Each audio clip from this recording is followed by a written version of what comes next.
Quand mon fils s'est marié, je n'ai rien dit sur les 42 millions que j'avais hérités de mon défunt mari. Dieu merci, je l'ai fait. Parce que quelques jours plus tard, sa femme s'est présentée à ma porte avec un avocat. Je m'appelle Bridget Williams et à 67 ans, je ne m'attendais pas à être une veuve avec 42 millions d'euros sur mon compte en banque. Mon fils unique, Jackson, a récemment épousé une femme nommée Amelia après seulement 6 mois de relation. Quelque chose au fond de moi me disait de garder le silence sur la fortune que mon défunt mari, Harold, m'avait laissée. Dieu merci, j'ai écouté cet instinct, car 5 jours après leur mariage, Amelia s'est présentée à ma porte, accompagnée d'un avocat. Avant de vous raconter ce qui s'est passé quand Amelia s'est présentée à ma porte avec un avocat, dites-moi d'où vous regardez et cliquez sur le bouton d'abonnement. Croyez-moi, vous voudrez savoir comment j'ai protégé ce que mon mari a mis 40 ans à construire. Harold et moi avons été mariés pendant 42 belles années avant que le cancer ne me l'emporte il y a 18 mois. La plupart des gens de notre ville le connaissaient comme le sympathique propriétaire de la quincaillerie Williams, mais peu connaissaient l'empire qu'il avait discrètement bâti pendant 4 décennies. Harold est parti de rien du tout, fils d'un ouvrier d'usine du Michigan. Il a abandonné l'université lorsque son père est tombé malade et a pris un emploi dans une quincaillerie locale pour aider à subvenir aux besoins de sa famille. Il n'avait que 22 ans à l'époque, avec pour seules armes sa détermination et une solide éthique de travail. Nous nous sommes rencontrés lorsque je suis entré chercher des fournitures pour réparer l'évier de mon appartement. J'avais 25 ans et je travaillais comme institutrice de maternelle à l'époque. Vous savez, la plupart des femmes de votre âge appelleraient simplement un plombier, a-t-il dit avec ce sourire en coin que j'ai tant aimé. La plupart des femmes de mon âge n'ont pas de prêts étudiants et une voiture en panne à payer, ai-je répondu. Il ne m'a pas seulement vendu les bonnes pièces, mais a insisté pour me montrer comment réparer l'évier moi-même. Nous nous sommes mariés 8 mois plus tard, et peu de temps après, Harold a rassemblé assez d'argent pour un acompte sur une petite quincaillerie en difficulté à la périphérie de la ville. Ce sera la première d'une longue série, m'a-t-il dit le jour où nous avons eu les clés.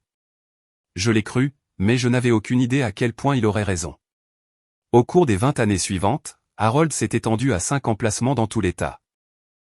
À l'âge de 50 ans, la quincaillerie Williams comptait 23 magasins dans tout le Midwest. Pendant tout ce temps, nous avons vécu modestement dans la même maison de 4 chambres que nous avions achetée à la naissance de Jackson. Nous conduisions des voitures raisonnables, prenions des vacances une fois par an et réinvestissions la plupart des bénéfices dans l'entreprise. L'argent doit travailler pour vous, pas l'inverse, disait toujours Harold. Exhibez votre argent et vous attirerez les mauvaises personnes. Ces mots me reviendraient souvent après son départ. À la naissance de Jackson, Harold a commencé à mettre de l'argent de côté pour son avenir. Notre fils a grandi en comprenant la valeur du travail, mais sans jamais connaître la véritable étendue de notre richesse. Harold voulait qu'il trouve sa propre voie, sans le fardeau ni le privilège qui accompagne une fortune familiale importante. Jackson a choisi le monde universitaire plutôt que les affaires. Il a étudié la littérature et a finalement obtenu son doctorat, devenant professeur à l'université de Westlake. Harold n'aurait pas pu être plus fier, même si notre fils n'avait aucun intérêt à reprendre l'entreprise familiale.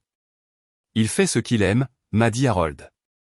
Ça vaut plus que n'importe quelle somme d'argent que je pourrais lui laisser. 3 ans avant son diagnostic, Harold a reçu une offre d'une chaîne nationale pour acheter la quincaillerie Williams. Après mûre réflexion, il a accepté leur offre de 50 millions d'euros. Il en a investi la majeure partie judicieusement, faisant encore fructifier notre patrimoine. Lorsqu'Harold a été diagnostiqué d'un cancer du pancréas, j'ai eu l'impression que le monde s'arrêtait de tourner. Il s'est battu courageusement pendant 14 mois avant de s'éteindre paisiblement chez nous, avec Jackson et moi à ses côtés. Ses dernières paroles cohérentes pour moi ont été « Prends soin de notre garçon, mais assure-toi qu'il soit autonome ». Après les funérailles, j'ai appris toute l'étendue de ce que Harold m'avait laissé. Entre la vente de l'entreprise, les investissements, l'assurance vie et nos propriétés, j'ai hérité de 42 millions d'euros. Jackson a reçu un fonds en fiducie de 1 million d'euros qui arriverait à échéance à ses 35 ans, soit dans 3 ans. Harold avait tout structuré méticuleusement avec son avocat, s'assurant que je serais la seule décisionnaire concernant la majeure partie de la succession. Le chagrin était accablant au cours des premiers mois. J'errais dans notre maison, touchant les affaires d'Harold, dormant dans son peignoir et regardant de vieilles vidéos de famille jusqu'à ce que mes yeux me brûlent. Jackson a été mon rock pendant cette période, passant plusieurs fois par semaine, appelant tous les jours et s'assurant que je mangeais correctement. La première année, je n'ai presque pas pensé à l'argent.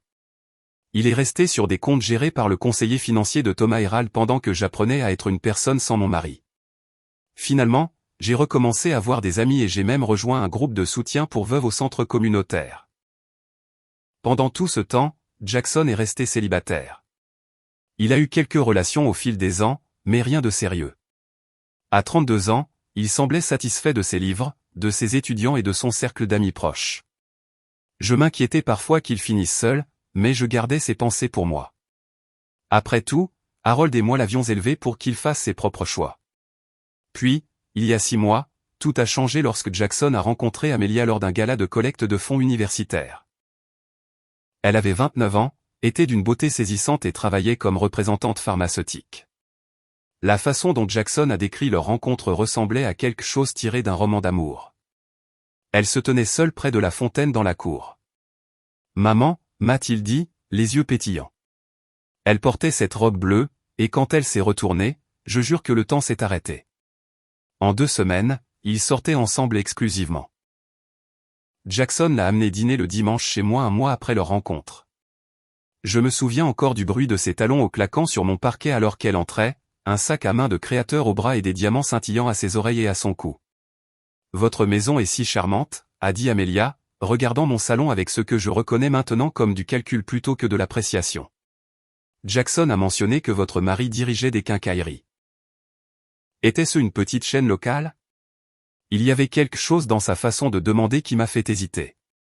Cela semblait trop direct, trop intéressé par l'entreprise plutôt que par l'homme qui l'a construite. Mais j'ai mis ça de côté, attribuant ma méfiance au fait d'être surprotectrice envers Jackson et la mémoire d'Harold. Harold l'a construite à partir de rien, ai-je simplement répondu. C'était l'œuvre de sa vie. Et il l'a vendue avant de mourir, n'est-ce pas? A-t-elle insisté. Ça a dû être un beau pactole de retraite pour vous deux. Jackson a rapidement changé de sujet, mais ce moment m'est resté en mémoire. C'était le premier des nombreux signaux d'alarme que je remarquerai à propos d'Amelia, bien que j'ai essayé de les ignorer pour le bien de Jackson. Après le dîner ce soir-là, alors que je faisais la vaisselle et que Jackson aidait à essuyer comme nous l'avons toujours fait, Amelia s'est excusée pour aller aux toilettes. Elle est partie pendant près de 20 minutes. Plus tard, j'ai trouvé la porte de ma chambre légèrement entr'ouverte, alors que je la garde toujours fermée.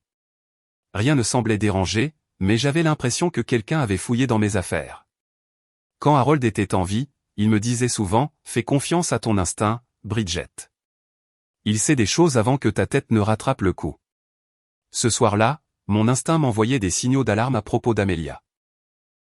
Mais Jackson semblait plus heureux que je ne l'avais vu depuis des années, alors j'ai gardé mes inquiétudes pour moi et je me suis souvenu d'un autre conseil d'Harold, garde tes cartes près de toi jusqu'à ce que tu saches avec qui tu joues.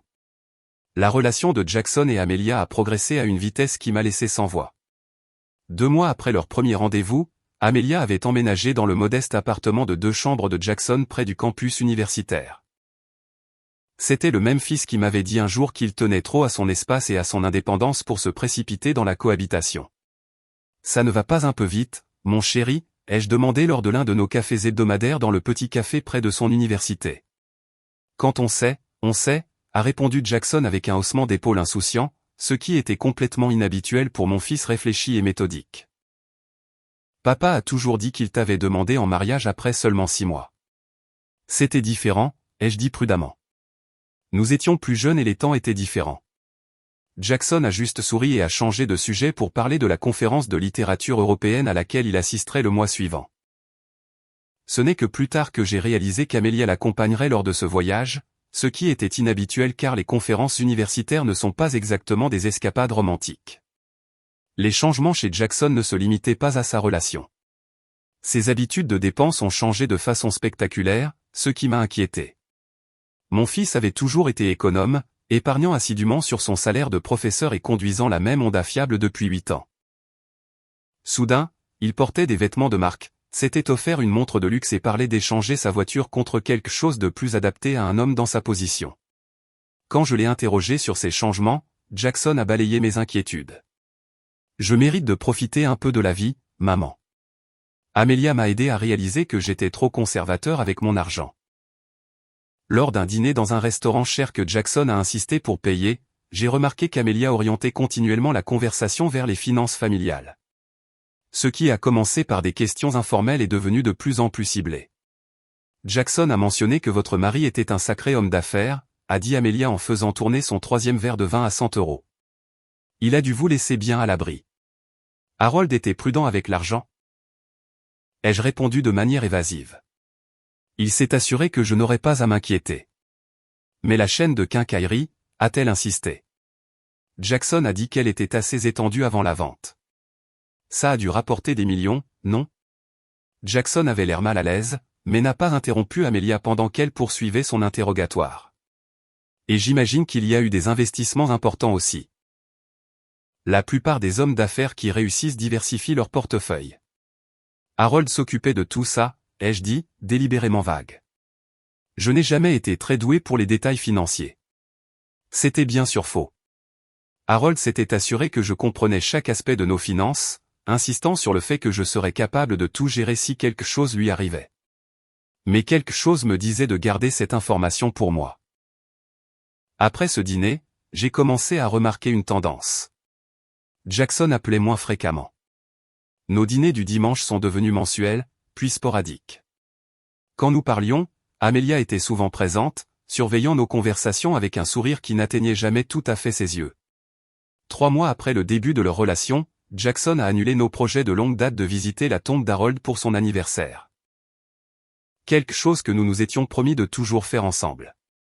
Quand je l'ai appelée ce soir-là, blessée et confuse, Amelia a répondu à son téléphone. Jackson est sous la douche, a-t-elle dit. Il est vraiment désolé pour aujourd'hui, mais nous avions ce gala de charité pour mon entreprise qui ne pouvait pas être manqué. Réseautage professionnel, vous comprenez? Je suis sûr qu'Harold voudrait que Jackson réussisse. L'utilisation désinvolte du nom de mon défunt mari par quelqu'un qui ne l'avait jamais rencontré m'a fait l'effet d'une gifle. Quand Jackson a finalement rappelé le lendemain, ses excuses semblaient répétées et creuses. Inquiète et de plus en plus isolée de mon fils, j'ai invité ma meilleure amie Doris à déjeuner.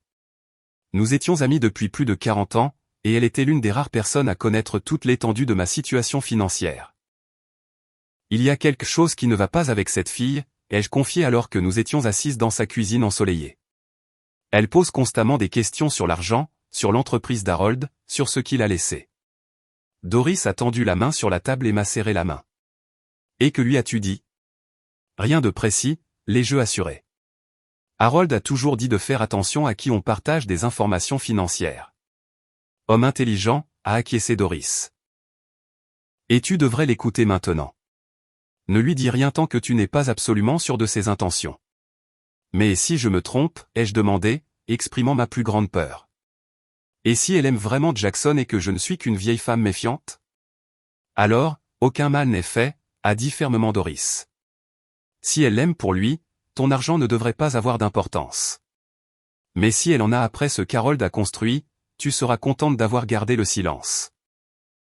Cette conversation a renforcé ma détermination à protéger non seulement mes biens, mais aussi Jackson, même s'il ne réalisait pas qu'il avait besoin de protection. Ma prudence s'est avérée prémonitoire lorsque, 4 mois seulement après leur rencontre, Jackson a appelé avec une nouvelle qui m'a coupé le souffle. Nous sommes fiancés, maman, a-t-il annoncé, sa voix un mélange d'excitation et de quelque chose d'autre que je ne pouvais pas tout à fait identifier. J'ai demandé à Amelia hier soir et elle a dit oui. J'ai serré le téléphone, forçant l'enthousiasme dans ma voix alors que mon esprit était assailli d'inquiétude. C'est une merveilleuse nouvelle, mon chéri. Avez-vous fixé une date? En fait, oui. Nous pensons au mois prochain. Petite cérémonie, amis proches et famille. Le mois prochain? Je n'ai pas pu cacher le choc dans ma voix. C'est très bientôt, Jackson. Quand on trouve la bonne personne, pourquoi attendre? A-t-il dit, faisant écho à son sentiment précédent d'une manière qui semblait répétée. Amelia a toujours rêvé d'un mariage au printemps, et nous ne voulons rien d'élaboré. Cette dernière partie, au moins, était un soulagement. Jusqu'à ce qu'il continue, en fait, maman, j'espérais te parler de la possibilité que tu nous aides avec certaines des dépenses. Le salaire de professeur ne va pas aussi loin qu'avant, et Amelia a à cœur quelques touches spéciales. C'était la première fois de sa vie d'adulte que Jackson me demandait une aide financière au-delà du cadeau d'anniversaire ou de Noël occasionnel. Harold et moi l'avions élevé pour qu'il soit indépendant, et il avait toujours été fier de tracer son propre chemin, bien sûr, ai-je dit prudemment. Je serais heureuse de contribuer. Pourquoi ne pas venir ce week-end pour que nous puissions discuter des détails? Après avoir raccroché, je me suis assise dans le vieux bureau d'Harold, fixant sa photo sur le bureau. Que ferais-tu, mon amour, ai-je murmuré à son image souriante. Je pouvais presque entendre sa réponse. Protège notre garçon, Bridget. Mais souviens-toi, il doit faire ses propres erreurs. La question était de savoir si cette erreur particulière pourrait lui coûter plus qu'un simple cœur brisé. Ce que Jackson avait décrit comme « quelques touches spéciales ». Pour le mariage s'est avéré être une affaire extravagante qui semblait devenir plus élaborée chaque jour. La petite cérémonie s'est transformée en un événement de 150 invités au Grand Lakeside Hotel, le lieu le plus cher de notre ville. Lorsque Jackson et Amelia sont venus discuter des plans de mariage, j'ai été choqué par la liste des dépenses qu'Amelia a présentées. Robe de mariée de créateur, smoking sur mesure, bar ouvert haut de gamme, dîner gastronomique à 5 plats, groupe de musique live, arrangements floraux exotiques importés d'Amérique du Sud, et un photographe qui travaillait normalement pour des magazines de célébrités. Le total s'élève à un peu moins de 70 000 €, a annoncé Amelia en faisant glisser une feuille de calcul sur ma table de cuisine avec la désinvolture de quelqu'un qui commande un café. Jackson avait l'air mal à l'aise mais est resté silencieux. J'ai remarqué qu'il portait une nouvelle montre qui devait coûter au moins 5 000 € et je me suis demandé à quel point il était déjà endetté. C'est une somme considérable pour un petit mariage, ai-je dit prudemment. Amelia a eu un rire bien rodé. Eh bien, nous ne prévoyons de le faire qu'une fois. Et vraiment, c'est assez raisonnable par rapport à ce que beaucoup de couples dépensent de nos jours. J'ai regardé Jackson, essayant de savoir si c'était vraiment ce qu'il voulait. Il a évité mon regard, fixant plutôt la feuille de calcul. Je peux contribuer à hauteur de 20 000 € pour le mariage, ai-je offert délibérément, choisissant un montant généreux, mais loin du total qu'il demandait. C'était aussi une fraction de ce que je pouvais facilement me permettre, mais je voulais voir comment il réagirait. Le sourire d'Amelia a légèrement vacillé. C'est très généreux, mais nous espérions que vous pourriez envisager de couvrir la totalité du montant. Après tout, traditionnellement, c'est la famille de la mariée qui paie, mais les parents d'Amelia sont dans une situation financière difficile en ce moment. Papa t'a laissé à l'aise, non, maman, a ajouté Jackson, levant enfin les yeux. Je sais qu'il voudrait que nous ayons un beau mariage. La mention d'Harold m'a prise au dépourvu. Mon mari avait toujours insisté sur le fait de vivre selon ses moyens et de trouver de la valeur dans les expériences plutôt que dans l'extravagance. Le mariage qu'il décrivait l'aurait fait grincer des dents. Ton père croyait en la responsabilité financière, ai-je dit doucement. 20 000 € est ma contribution. Vous devrez ajuster vos plans ou trouver un autre moyen de couvrir la différence. Après leur départ, Amelia dissimulant à peine sa déception, j'ai reçu un texto de Jackson. Amelia est contrariée. Elle dit que la plupart des mères seraient plus généreuses, surtout les veuves qui ont été bien laissées. Pouvons-nous parler d'augmenter ta contribution? Ce texto a confirmé ce que j'avais commencé à soupçonner.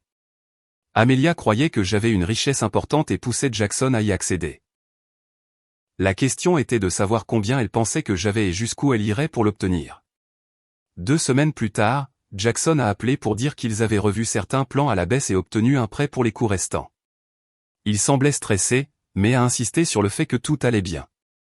J'ai viré les 20 000 € sur son compte le lendemain, me sentant à la fois soulagé et préoccupé par cette nouvelle dette qu'il contractait. À l'approche de la date du mariage, je me suis retrouvé de plus en plus mis à l'écart dans le processus de planification. Amelia avait pris le contrôle, ne communiquant avec moi que lorsque des questions financières devaient être discutées. Elle a organisé une robe de mère du marié pour moi sans consultation, m'envoyant un ensemble bleu marine de taille trop grand et stylistiquement environ 20 ans trop vieux pour moi. Amelia a pensé que ce serait parfait pour vous, a dit la propriétaire de la boutique quand je suis allé pour les retouches. Elle a mentionné que vous préférez les styles conservateurs. Je l'ai échangé contre quelque chose de plus approprié, une décision qui a mené à un appel téléphonique tendu d'Amelia sur le respect de sa vision pour l'esthétique du mariage. La veille de la dernière visite du lieu, je suis arrivé en avance et j'ai surpris Amelia au téléphone dans le hall de l'hôtel, parlant d'un ton feutré mais excité. Tout se passe comme prévu, disait-elle. Le mariage est en bonne voie, et après ça, ce n'est qu'une question de temps avant que nous ayons accès à l'argent de la famille. Jackson n'a aucune idée de combien il y en a vraiment, mais sa mère doit être assise sur une fortune provenant de la vente de cette entreprise. Mon sang s'est glacé alors qu'elle continuait. Une fois mariée, je travaillerai à le convaincre de demander notre juste part. Elle ne peut pas l'emporter avec elle, et pourquoi devrions-nous attendre un héritage alors qu'il pourrait nous aider maintenant? Je me suis éclipsé avant qu'elle ne puisse me voir, l'esprit en ébullition. Cette confirmation de mes pires craintes m'a envoyé directement chez Thomas, mon conseiller financier, le lendemain matin. Je dois protéger mes actifs, lui ai-je dit sans détour après avoir expliqué la situation. Mon fils épouse une femme qui semble en avoir après mon argent, et je m'inquiète de ce qui pourrait arriver après leur mariage. Thomas a hoché la tête gravement. Malheureusement, ce n'est pas rare dans les situations où il y a une richesse importante.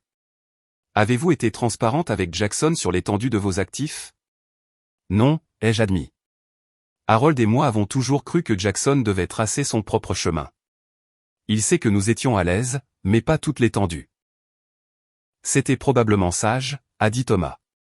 Maintenant, nous devons nous assurer que tout est correctement structuré pour vous protéger, vous et finalement Jackson lui-même. Il m'a recommandé de rencontrer Linda, mon avocate, pour examiner et mettre à jour ma planification successorale. Assurez-vous que votre testament, vos fiducies et autres documents juridiques sont à jour et reflètent vos souhaits. Envisagez de mettre en place des conditions spécifiques pour tout héritage que Jackson pourrait recevoir. La rencontre avec Linda a été à la fois rassurante et dégrisante. Nous avons passé 3 heures à examiner tout mon plan successoral, en faisant des ajustements pour protéger mes actifs contre d'éventuelles réclamations. Dans la plupart des États, un nouveau conjoint n'aurait aucun droit légal sur vos actifs, a expliqué Linda. Mais si Jackson héritait et mélangeait ensuite ses actifs avec des biens matrimoniaux, les choses pourraient se compliquer en cas de divorce. Nous avons mis en place une série de fiducies avec des conditions spécifiques qui protégeraient l'héritage éventuel de Jackson, même en cas de divorce. Linda m'a également aidé à rédiger une lettre expliquant mes décisions à remettre à Jackson s'il m'arrivait quelque chose. En quittant son bureau, j'ai ressenti un étrange mélange de soulagement et de tristesse. Je protégeais ce qu'Harold et moi avions construit, mais au prix d'une totale franchise avec mon fils unique. Je gardais des secrets pour Jackson à un moment où nous aurions dû célébrer son bonheur. Est-ce que je fais ce qu'il faut, me suis-je demandé en rentrant chez moi. Le souvenir de la conversation téléphonique d'Amelia a répondu à ma question. Il ne s'agissait pas seulement de protéger de l'argent. Il s'agissait de protéger Jackson de quelqu'un qui le voyait comme un chemin vers la richesse plutôt qu'un partenaire à aimer. Ce soir-là, Jackson a appelé pour demander si je pouvais augmenter ma contribution pour couvrir des frais de mariage imprévus. La conversation était gênante, Jackson étant clairement mal à l'aise de faire la demande. Amelia a découvert que les fleurs coûteront plus cher que prévu, a-t-il expliqué. Et le photographe veut un acompte supplémentaire pour les heures supplémentaires. J'ai déjà viré le montant sur lequel nous nous sommes mis d'accord, ai-je dit fermement. C'est ma contribution, Jackson. Mais maman, a-t-il insisté, ce n'est pas comme si tu ne pouvais pas te le permettre. Papa t'a laissé bien à l'abri, et c'est le mariage de ton fils unique. Ma situation financière n'est pas le problème, ai-je répondu. C'est une question de limite et de vivre selon ses moyens, des valeurs que ton père et moi avons essayé de t'inculquer. Il y a eu une pause avant que Jackson ne reprenne la parole, sa voix sonnant soudain plus comme le fils que je connaissais. Tu as raison. Je suis désolé, maman. Nous nous débrouillerons. Après avoir raccroché, je me suis assise dans le fauteuil préféré d'Harold, essayant de concilier le fils de principe et réfléchi que nous avions élevé avec l'homme qui faisait maintenant pression pour de l'argent afin de financer un mariage extravagant avec une femme qui avait clairement des arrière-pensées. Tu me manques, Harold, ai-je murmuré dans la pièce vide. Tu saurais exactement quoi faire en ce moment. Comme en réponse, je me suis souvenu de quelque chose qu'Harold disait souvent face à des décisions commerciales difficiles, dans le doute, attends. Le temps révèle la vérité mieux que n'importe quelle enquête. Le mariage n'étant plus qu'à 2 semaines, j'ai décidé de suivre ce conseil. J'assisterai au mariage, soutiendrai mon fils et garderai ma situation financière privée tout en observant attentivement ce que le temps révélerait sur les véritables intentions d'Amelia. Le matin du mariage de Jackson et Amelia s'est levé, clair et lumineux, une journée de printemps parfaite qui semblait se moquer de mon trouble intérieur. Alors que je m'habillais dans ma robe bleu marine retouchée, me maquillant pour cacher les signes d'une autre nuit agitée, j'ai essayé de me concentrer sur un simple fait. C'était le jour du mariage de mon fils, et malgré mes inquiétudes concernant sa fiancée, je devais être présente et le soutenir. Le grand Lakeside Hotel avait été transformé en quelque chose tiré d'un magazine de luxe. Des lustres en cristal pendaient de structures temporaires au-dessus de l'espace de cérémonie extérieure. Des orchidées et des roses blanches ornaient chaque surface, leur parfum lourd dans l'air. Un quatuor à cordes jouait doucement à l'arrivée des invités, beaucoup semblant quelque peu déconcertés par l'opulence. Toute une production, n'est-ce pas? A dit Martin, l'ancien associé d'Harold et le parrain de Jackson, en me rejoignant près de l'entrée. Harold aurait trouvé tout ça un peu excessif. J'ai souri tristement. Il aurait suggéré qu'ils prennent l'argent et le mettent dans un acompte pour une maison à la place. Martin a hoché la tête, ses yeux balayant l'installation élaborée. En parlant d'argent, une idée de comment il se paie tout ça? La dernière fois que j'ai vérifié, les professeurs ne gagnaient pas ce genre de salaire, et tu as mentionné que tu n'avais contribué qu'à une partie. Ça m'a inquiété aussi, ai-je admis à voix basse. Je crois qu'ils ont contracté des prêts. Amelia semble avoir des goûts de luxe. Eh bien, a dit Martin en me tapotant la main. Jackson a la tête sur les épaules. Harold s'en est assuré. Il s'en sortira. J'aurais aimé partager sa confiance. La cérémonie elle-même était magnifique, bien que surproduite. Jackson était beau dans son smoking, bien que j'ai remarqué une tension autour de ses yeux qui n'était pas là avant. Quand il a récité ses vœux, sa voix était stable, mais manquait de l'émotion que j'aurais attendue en ce qui aurait dû être le plus beau jour de sa vie. Amelia, resplendissante dans une robe de créateur qui devait coûter des milliers, semblait plus concentrée sur le photographe capturant son bon profil que sur les mots qu'elle prononçait. Quand l'officiant les a déclarés mari et femme, son sourire triomphant m'a glacé le sang. À la réception, j'étais assise à la table familiale aux côtés des parents d'Amelia que je rencontrais pour la première fois. Frank et Judith Sullivan étaient visiblement mal à l'aise dans le cadre somptueux, leurs vêtements de grand magasin détonnant parmi les tenues de créateurs des invités. C'est si chic, m'a murmuré Judith après s'être présentée. Nous avons dit à Amelia que nous ne pouvions pas beaucoup contribuer, mais elle a insisté pour que tout soit parfait. C'est certainement élaboré. Ai-je convenu, en regardant les serveurs circuler avec des plateaux de champagne que je savais coûter plus de 100 € la bouteille. Avez-vous été surpris de la rapidité avec laquelle ils ont décidé de se marier? Frank s'est agité sur son siège. Entre nous, oui. Amelia a toujours été, eh bien, ambitieuse. Quand elle nous a parlé de Jackson et de son milieu familial, nous craignons qu'elle ne se précipite pour les mauvaises raisons. Son milieu familial, ai-je demandé prudemment. Judith a regardé autour d'elle avant de se pencher plus près. Elle a mentionné que son père possédait une entreprise prospère. Elle semblait assez concentrée sur cet aspect en le décrivant. Avant que je puisse répondre, le DJ a annoncé l'entrée du couple et la conversation a été interrompue par des applaudissements. Pendant le dîner, j'ai observé les parents d'Amelia, notant leur malaise face à l'extravagance et la façon dont ils semblaient surpris par certaines références à la vie et à la carrière de leur fille. Pendant les toasts, Amelia a fait teinter son verre et s'est levée, son sourire éblouissant sous les lustres. Je veux remercier tout le monde d'être venu célébrer notre journée spéciale, a-t-elle commencé.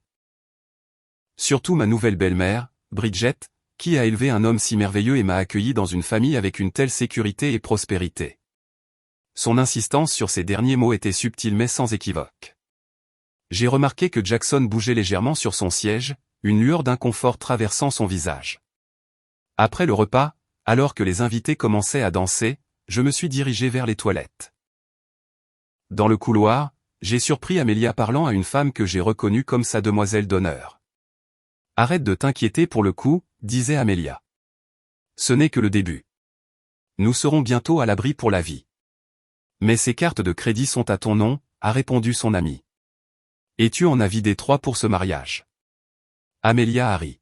« Crois-moi, c'est un investissement. La mère de Jackson est richissime. Elle fait juste semblant. Son père a vendu son entreprise pour des millions avant de mourir. Je me suis glissé dans les toilettes avant qu'elle ne puisse me voir, mes mains tremblant alors que je m'agrippais au lavabo. La confirmation des intentions d'Amelia n'apportait aucune satisfaction, seulement une profonde tristesse pour mon fils et la colère d'avoir eu raison sur ses motivations. Plus tard, lors d'un rare moment où Jackson était seul près du bar, je l'ai approché. Les 4 verres qu'il avait bu semblaient avoir libéré quelque chose en lui, et pendant un instant, mon vrai fils est apparu à travers la façade qu'il maintenait. « Maman » a-t-il dit, sa voix plus basse que d'habitude. « Je dois te dire quelque chose sur Amelia, sur tout ça. » Mais avant qu'il ne puisse continuer, Amelia est apparue à ses côtés, ses bras se glissant possessivement dans les siens. « Te voilà, chérie. Le photographe veut des photos au coucher du soleil près du lac. » Le moment était passé. Jackson m'a jeté un regard d'excuse alors qu'Amelia l'emmenait, ses paroles non dites suspendues entre nous. Alors que la réception tirait à sa fin, j'ai remarqué un net refroidissement dans l'attitude d'Amelia à mon égard. Le numéro de belle-mère mielleuse qu'elle avait maintenu s'est estompé une fois la plupart des invités partis, remplacé par des interactions brèves, presque dédaigneuses. Quand je me suis approché pour dire au revoir, elle m'a à peine regardé, se concentrant plutôt sur les instructions au coordinateur de mariage pour conserver le dernier étage du gâteau. « Jackson, je rentre à la maison », ai-je dit en serrant mon fils dans mes bras. C'était un beau mariage. « Merci pour tout, maman », a-t-il répondu, me serrant fort. Il y avait quelque chose de désespéré dans son étreinte, quelque chose qui me donnait envie de le ramener à la maison avec moi, comme quand il était un petit garçon avec un genou écorché. Amelia s'est finalement tournée vers moi, son sourire n'atteignant pas ses yeux. « Oui, merci pour votre contribution. Nous avons réussi à nous en sortir malgré le budget limité. » La pique était intentionnelle, et j'ai vu Jackson grimacer. Plutôt que de répondre, j'ai simplement souri et embrassé la joue de mon fils. « Appelle-moi quand tu rentreras de ta lune de miel. » Cette nuit-là, je n'ai pas pu dormir. J'ai repassé chaque interaction, chaque conversation surprise, chaque moment inconfortable du mariage. L'extravagance, les prêts, l'obsession d'Amelia pour l'argent de la famille, la quasi-confession de Jackson au bar. Tout indiquait une situation qui allait probablement empirer avant de s'améliorer. Le lendemain matin, mon téléphone a sonné tôt. C'était Jackson, appelant avant leur départ pour leur lune de miel à Bali, une autre dépense que je savais qu'ils ne pouvaient pas se permettre. Maman, sa voix semblait tendue. Je voulais juste prendre des nouvelles avant notre départ. Est-ce que tout va bien, mon chéri, ai-je demandé. Il y a eu une pause. Oui, tout va bien. C'est juste. Amelia et moi parlions et nous pensions regarder des maisons à notre retour. Rien de trop chic, mais quelque chose avec un peu plus d'espace que mon appartement. J'ai attendu, sentant qu'il y avait plus. Je me demandais si tu envisagerais de nous aider avec un acompte, tu sais, comme cadeau de mariage. Amelia a mentionné que beaucoup de parents le font pour leurs enfants de nos jours. La demande a confirmé mes craintes que ce ne soit que le début des demandes financières. Jackson, acheter une maison est une grande décision. Pourquoi n'en parlerions-nous pas à votre retour? Profitez de votre lune de miel et ne vous inquiétez pas de la recherche de maison pour l'instant. Bien sûr, a-t-il dit, semblant à la fois soulagé et déçu. C'est logique. Alors que nous nous disions au revoir, je n'ai pas pu me défaire du sentiment que mon fils était plus en difficulté qu'il ne le réalisait, pris dans un engrenage d'attente et d'engagement financier qui devenait déjà incontrôlable. « Oh, Harold !» ai-je murmuré après avoir raccroché. Notre garçon a des ennuis, et je ne sais pas s'il le voit même encore. 5 jours après le mariage, j'étais dans mon jardin à m'occuper des rosiers qu'Harold et moi avions plantés ensemble pour notre 10e anniversaire. Le soleil printanier était chaud sur mon dos alors que je taillais soigneusement les branches mortes, trouvant du réconfort dans cette routine familière. Jackson et Amelia étaient toujours en lune de miel à Bali, envoyant des photos occasionnelles de plages tropicales et d'équipements de luxe qui me faisaient grimacer en pensant aux factures de cartes de crédit à venir. Le bruit des pneus sur mon allée de gravier m'a tiré de mes pensées. En levant les yeux, j'ai vu une Mercedes noire et élégante que je ne reconnaissais pas se garer à côté de ma modeste Volvo. Le nœud dans mon estomac s'est resserré quand Amelia est sortie du côté passager, vêtue de lunettes de soleil de créateur et d'un tailleur pantalon blanc impeccable qui coûtait probablement plus que le salaire mensuel de la plupart des gens. Ce qui m'a encore plus choqué, c'est de voir un homme d'âge mûr en costume coûteux sortir du côté conducteur. Il portait une mallette en cuir et arborait une expression de neutralité étudiée que je reconnaissais de mes rencontres avec les avocats d'Harold au fil des ans. Jackson n'était nulle part en vue. J'ai enlevé mes gants de jardinage et me suis dirigé vers eux, un sentiment de pressentiment grandissant à chaque pas. « Amelia » ai-je dit, en gardant une voix égale. C'est une surprise. Je pensais que vous et Jackson étiez à Bali jusqu'à la semaine prochaine. Nous étions censés l'être. A-t-elle répondu sans offrir plus d'explications. Bridget, voici Albert Wright, notre conseiller financier familial. Nous devons vous parler de quelque chose d'important. Notre conseiller financier familial. Ils étaient mariés depuis moins d'une semaine et soudain, ils avaient un conseiller financier familial dont je n'avais jamais entendu parler. Je vois, ai-je dit calmement.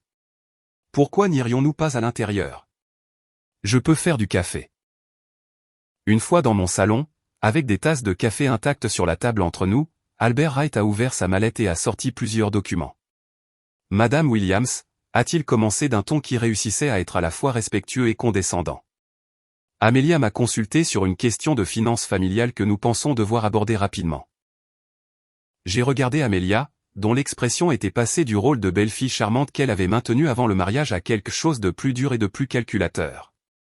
Où est Jackson, lui ai-je demandé directement. Il rencontre un agent immobilier pour une propriété qui nous intéresse, a-t-elle répondu sans heurts. Il vous envoie ses amitiés, mais a pensé que cette conversation serait plus facile sans sa présence. Cela ne ressemblait pas du tout à mon fils, et mes soupçons se sont approfondis. Albert s'est éclairci la gorge. Madame Williams, nous avons appris qu'à la suite du décès de votre mari, vous avez hérité d'environ 42 millions d'euros de la vente de sa chaîne de quincaillerie et d'autres investissements. Le chiffre précis m'a glacé. Je n'avais jamais partagé ce nombre avec personne en dehors de mes conseillers financiers et de mon avocate. Et comment exactement avez-vous appris cela? Ai-je demandé, ma voix plus stable que je ne le sentais. Amelia s'est penchée en avant. Jackson a trouvé de vieux papiers d'affaires de son père dans un entrepôt. Les chiffres de la vente y étaient documentés. Nous avons été assez surpris d'apprendre l'étendue de la richesse familiale, surtout compte tenu de votre style de vie modeste. Je doutais fort que Jackson ait trouvé de tels papiers ou qu'il les aurait partagés s'il l'avait fait. Cela portait la marque d'Amelia, probablement de ses explorations non autorisées de ma maison avant le mariage. Je vois, ai-je dit, ne révélant rien. Et en quoi est-ce pertinent pour la visite d'aujourd'hui? Albert a souri d'une manière qui n'atteignait pas ses yeux. Madame Williams, Amelia et Jackson pensent qu'en tant que fils unique et héritier de l'héritage de la famille Williams, Jackson devrait avoir accès à une partie de ses fonds maintenant, plutôt que d'attendre un héritage qui pourrait être dans des décennies. Nous ne rajeunissons pas, a ajouté Amelia avec une audace à couper le souffle. Et franchement, il semble égoïste d'accumuler une telle richesse alors qu'elle pourrait aider votre fils et sa femme à s'établir correctement. J'ai pris un moment pour les étudier tous les deux, en gardant une expression neutre malgré la colère qui montait en moi. Et que proposez-vous exactement? Albert a poussé un document vers moi. Nous avons préparé une proposition raisonnable pour une distribution initiale d'actifs. Nous pensons que 10 millions d'euros seraient appropriés pour aider les jeunes mariés à acheter une maison convenable, à établir des comptes d'investissement et à régler les dettes contractées pendant le mariage. 10 millions d'euros. Pendant un instant, j'étais trop abasourdi pour parler. L'audace de la demande était à couper le souffle. De plus, a-t-il poursuivi, nous suggérons une allocation mensuelle de 25 000 euros pour soutenir leur style de vie, pendant que Jackson se concentre sur sa carrière universitaire et qu'Amelia envisage de se consacrer à la vie de famille. La vie de famille. L'implication était claire, et cela m'a glacé le sang. Il brandissait déjà de potentiels petits-enfants comme levier. Et si je refuse cette généreuse proposition, ai-je demandé, ma voix froide. La façade d'Amelia s'est légèrement fissurée, un éclair de colère traversant ses traits avant qu'elle ne se ressaisisse. Alors nous devrons explorer d'autres options. Albert a mentionné la possibilité que le testament d'Harold soit contestable, surtout si nous pouvions démontrer que vous l'avez influencé indûment pendant sa maladie. Ou, a ajouté Albert sans heurts, des inquiétudes pourraient être soulevées quant à votre capacité à gérer des actifs aussi importants à votre âge.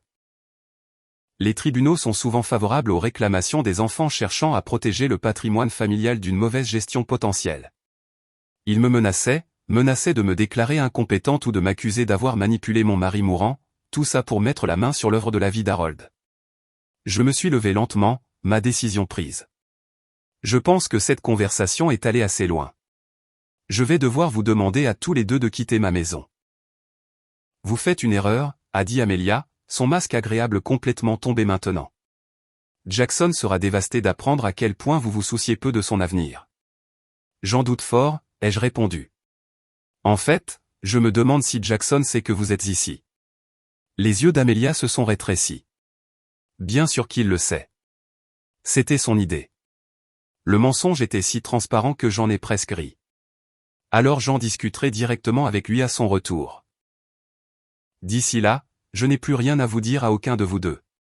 Albert a rassemblé ses papiers, semblant mal à l'aise pour la première fois. Peut-être réalisait-il qu'il avait mal jugé la situation ou la facilité avec laquelle je pouvais être intimidé.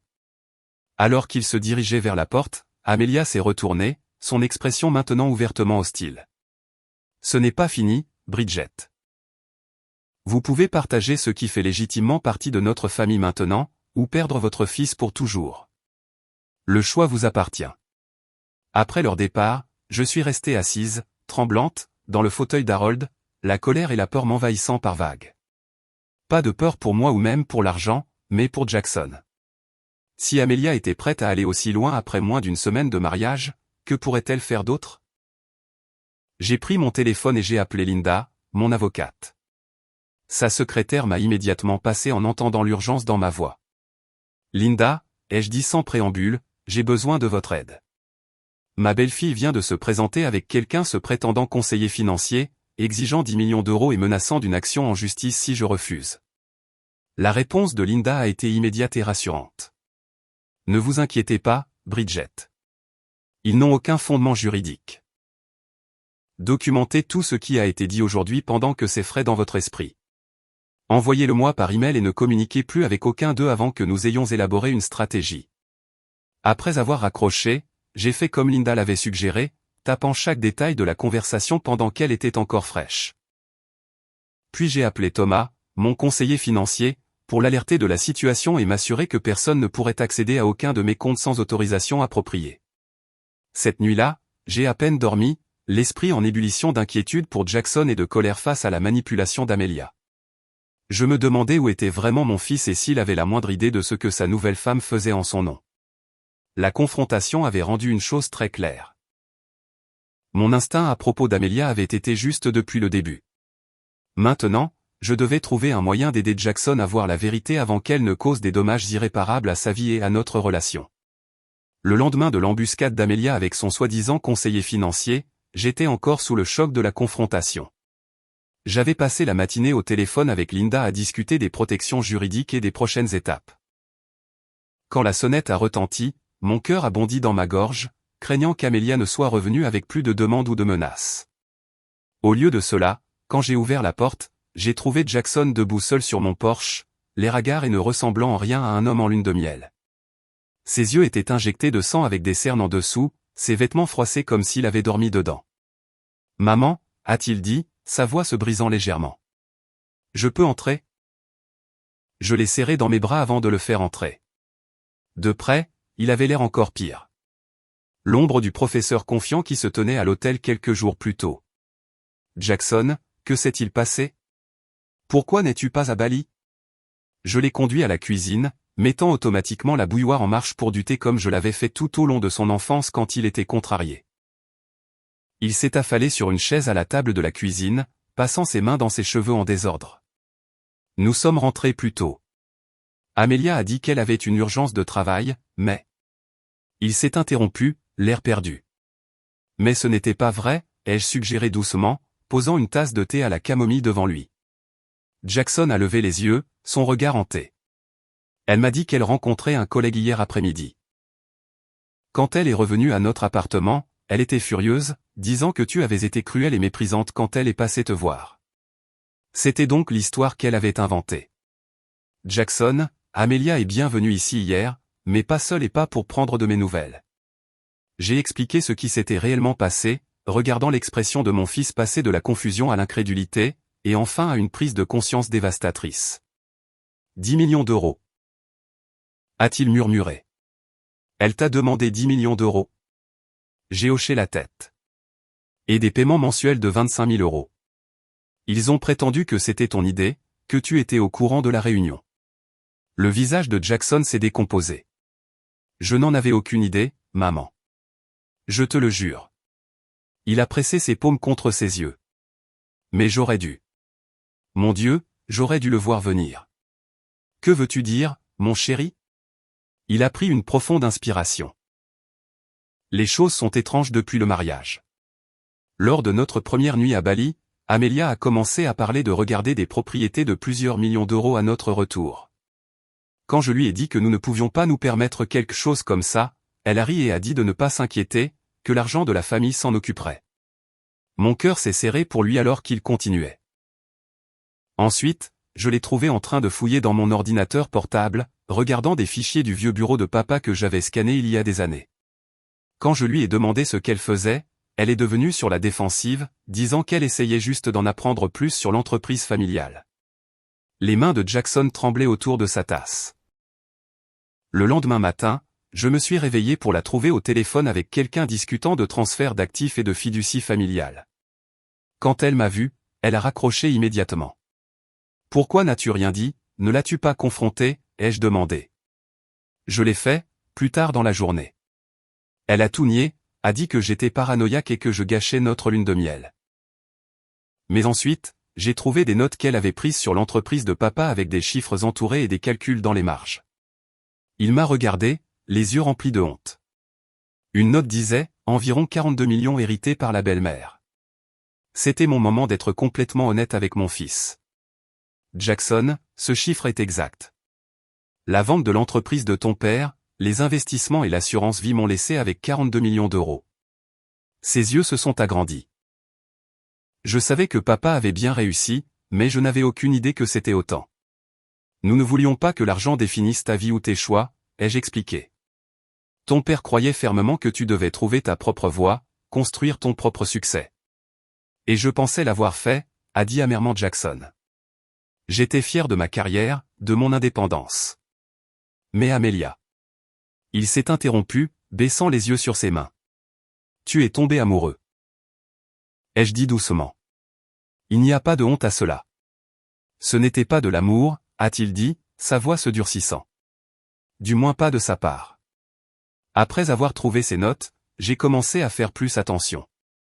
J'ai vérifié son téléphone quand elle était sous la douche, j'ai écouté ses conversations. Elle planifiait ça depuis le début, maman. Il a sorti son téléphone et m'a montré des messages textes entre Amelia et son amie, la même demoiselle d'honneur que j'avais surprise au mariage. Je l'ai eu pour la demande en mariage. Mariage le mois prochain. La belle-mère joue toujours les pauvres, mais nous savons la vérité. Argent, argent. Bientôt. Un autre texto, il faut pousser pour l'argent de la maison juste après le mariage. Frappé tant que le lien émotionnel est fort. Et le plus accablant de tous, un message juste avant le mariage, Jackson n'a aucune idée de la richesse familiale. Une fois marié, droits légaux sur les actifs. L'avocat dit que la planification successorale peut être contestée. En lisant ces messages, j'ai ressenti un mélange complexe de justification et de chagrin. Mes soupçons étaient justes, mais cela n'apportait aucune joie, seulement de la tristesse pour ce que mon fils traversait. Jackson a repris son téléphone, son expression résolue malgré sa douleur évidente. Je suis parti pendant qu'elle rencontrait des amis ce matin. Je lui ai dit que j'avais besoin de me vider la tête. Je suis venu directement ici parce que j'avais besoin de savoir si ce que je soupçonnais était vrai. Je suis tellement désolé, Jackson, ai-je dit, tendant la main sur la table pour prendre la sienne. Non, c'est moi qui suis désolé, a-t-il insisté. J'aurais dû écouter mon instinct, ou au moins le tien. Tu étais prudente avec elle depuis le début, n'est-ce pas? J'ai hoché la tête. J'avais des inquiétudes, mais je voulais soutenir ton bonheur, et j'aurais pu me tromper. Mais tu ne t'es pas trompé, a-t-il dit sèchement. Et maintenant, je suis marié à quelqu'un qui ne voulait de moi que pour un héritage potentiel. Nous sommes restés en silence un moment, le poids de la situation s'installant autour de nous. Qu'est-ce qui se passe maintenant, ai-je finalement demandé. Jackson a redressé les épaules, une lueur de détermination perçant à travers son désespoir. D'abord, je veux tout savoir sur la succession de papa et ta situation financière. Plus de secrets entre nous. Ensuite, nous confronterons Amelia ensemble, avec les preuves de ce qu'elle a fait. J'ai hésité. Es-tu sûr que la confronter est sage? Il serait peut-être préférable de parler d'abord avec un avocat spécialisé en divorce. Divorce? Il a répété le mot, qui sonnait étranger sur sa langue. Mon mariage n'a même pas duré une semaine. Je suis tellement désolé, mon chéri. Il a secoué la tête. Ne le sois pas. Mieux vaut le découvrir maintenant que dans des années, après des enfants ou des finances plus enchevêtrées. Son expression s'est de nouveau durcie. Mais je veux qu'elle sache que nous savons. Je ne la laisserai pas s'en tirer en pensant qu'elle a presque réussi. Au cours des heures suivantes, j'ai tout montré à Jackson. Les documents de succession, les portefeuilles d'investissement et les mesures de protection que j'avais mises en place avec Linda après avoir remarqué le comportement inquiétant d'Amelia. J'ai expliqué les fiducies qu'Harold avait établies pour Jackson qui arriverait à échéance à ses 35 ans, et la lettre que son père avait écrite expliquant sa philosophie sur la richesse et la famille. Papa avait raison, a dit Jackson après avoir lu la lettre d'Harold. L'argent révèle le caractère. Il a juste fallu Amelia pour me montrer à quel point c'est vrai. Nous avons appelé Linda et lui avons demandé de venir, en apportant avec elle la documentation de la confrontation de la veille. Ensemble, nous trois avons élaboré une stratégie pour confronter Amelia tout en protégeant à la fois Jackson et les actifs familiaux. Le mariage est si récent qu'une annulation pourrait être possible, a conseillé Linda, surtout avec des preuves de fraude ou de fausses déclarations. Sinon, un divorce sera relativement simple compte tenu de la courte durée et de l'accord prénuptial. Il n'y a pas d'accord prénuptial, a admis Jackson, l'air honteux. Linda et moi avons échangé un regard. Cela complique les choses, a-t-elle reconnu, mais ce n'est pas insurmontable. Les preuves de ses intentions sont convaincantes, et la plupart des États ont des lois qui protègent les héritages en tant que biens propres. À l'approche du soir, Jackson a appelé Amelia, sa voix stable alors qu'il lui demandait de venir chez moi pour discuter de questions financières familiales. Son empressement était évident même au téléphone. En attendant son arrivée, Jackson s'est assis dans le bureau de son père, regardant les photographies sur le mur. « J'aimerais que papa soit là », a-t-il dit doucement. Il aurait vu clair en elle immédiatement. « Il serait fier de la façon dont tu gères ça maintenant », lui ai-je dit. C'est ce qui compte. Quand la sonnette a retenti une heure plus tard, Jackson et moi avons échangé un regard de détermination. Quoi qu'il arrive ensuite, nous y ferions face ensemble, avec la vérité et la force qui vient des liens familiaux qui ne peuvent être ni achetés ni manipulés. La confrontation qui a suivi serait difficile mais nécessaire, marquant la fin d'un chapitre douloureux et le début de la guérison pour nous deux. La confrontation avec Amelia a été tout aussi difficile que nous l'avions prévu, mais nécessaire pour la tranquillité d'esprit de Jackson et notre protection juridique. Quand elle est arrivée chez moi ce soir-là, son visage s'est illuminé à la vue de Jackson, se transformant rapidement en sympathie calculée quand elle a remarqué sa détresse. « Chérie, qu'est-ce qui ne va pas ?» a-t-elle demandé en tendant la main vers lui. « Ta mère ne te cause pas de problème à propos de nos discussions financières, n'est-ce pas ?» Jackson a reculé. « Asseyons-nous, Amelia. Nous devons parler. » Dans mon salon, avec Linda présente en tant qu'avocate, nous avons tout exposé. Les textos sur le téléphone de Jackson, mon récit de sa visite avec Albert Wright, et les preuves de ses recherches dans des documents personnels. Au début, Amelia a tenté de nier, sa performance presque convaincante dans son indignation. Ce sont des accusations ridicules, a-t-elle insisté, les larmes lui montant aux yeux. J'aime Jackson. Oui, j'étais curieuse des finances familiales, mais quelle femme ne le serait pas? Une femme qui se marie par amour n'amènerait pas un conseiller financier pour exiger 10 millions d'euros 5 jours après le mariage, ai-je fait remarquer calmement. Quand le déni a échoué, elle a tenté de semer la zizanie entre Jackson et moi. Ta mère m'a toujours détesté. Lui a-t-elle dit en lui prenant la main. Elle essaie de te contrôler par l'argent. Tu ne vois pas. Jackson a retiré sa main. Arrête de mentir, Amelia. J'ai vu les textos à tes amis. Je sais que ce mariage était une manœuvre financière calculée depuis le début. Sa façade s'est fissurée, puis la colère a remplacé les larmes qui avaient séché de manière suspecte. Très bien, a-t-elle lâché. Que étais-je censé faire? Épouser un universitaire fauché sans avenir? Votre famille est assise sur 42 millions d'euros tout en vivant comme des petits bourgeois? C'est pathétique. Ce qui est pathétique, a répondu Jackson avec un calme remarquable, c'est de penser que l'argent équivaut au bonheur ou au succès. Mon père a bâti son entreprise grâce au travail acharné et à l'intégrité, des valeurs que tu ne comprends manifestement pas. Linda a ensuite exposé la marche à suivre. Séparation immédiate, procédure d'annulation pour fraude et une mise en demeure concernant toute réclamation contre ma succession. L'expression d'Amelia est devenue de plus en plus furieuse alors qu'elle réalisait que ses plans s'effondraient. Vous le regretterez, a-t-elle sifflé en ramassant son sac à main de créateur. Vous deux. J'ai des droits en tant qu'épouse, et je m'assurerai que cela vous coûtera cher. La seule chose qui coûte cher ici, c'est la leçon que j'ai apprise. A répondu Jackson. Et elle valait chaque centime.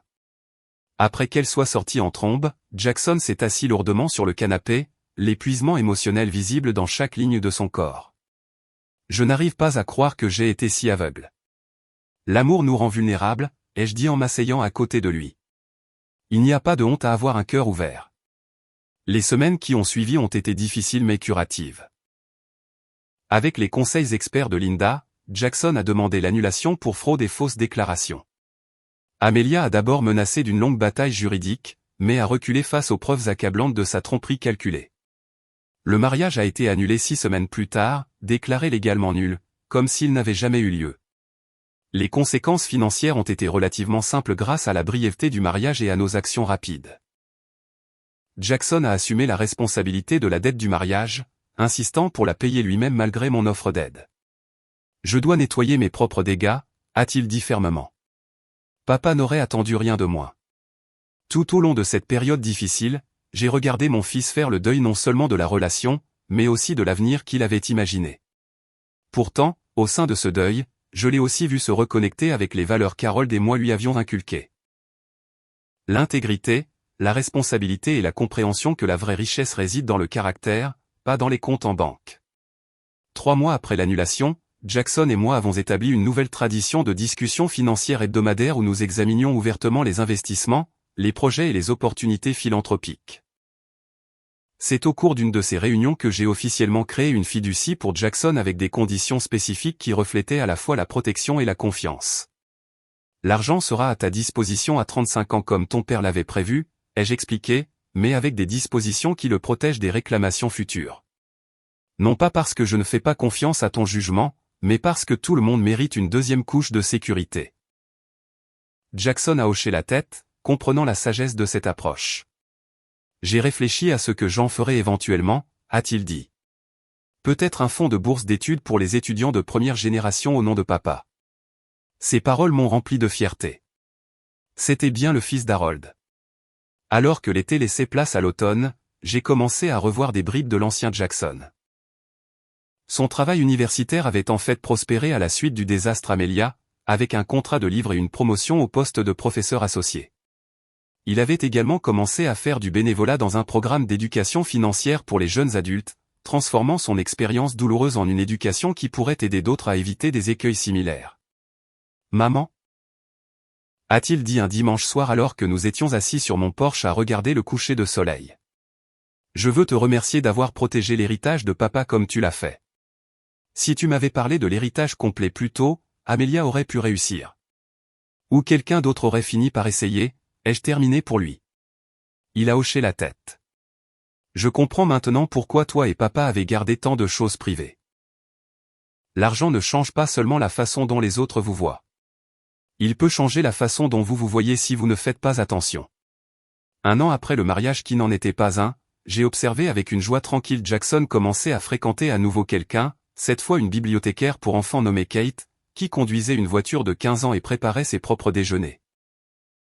Leur relation a progressé lentement, construite sur des intérêts et des valeurs partagées plutôt que sur un coup de foudre.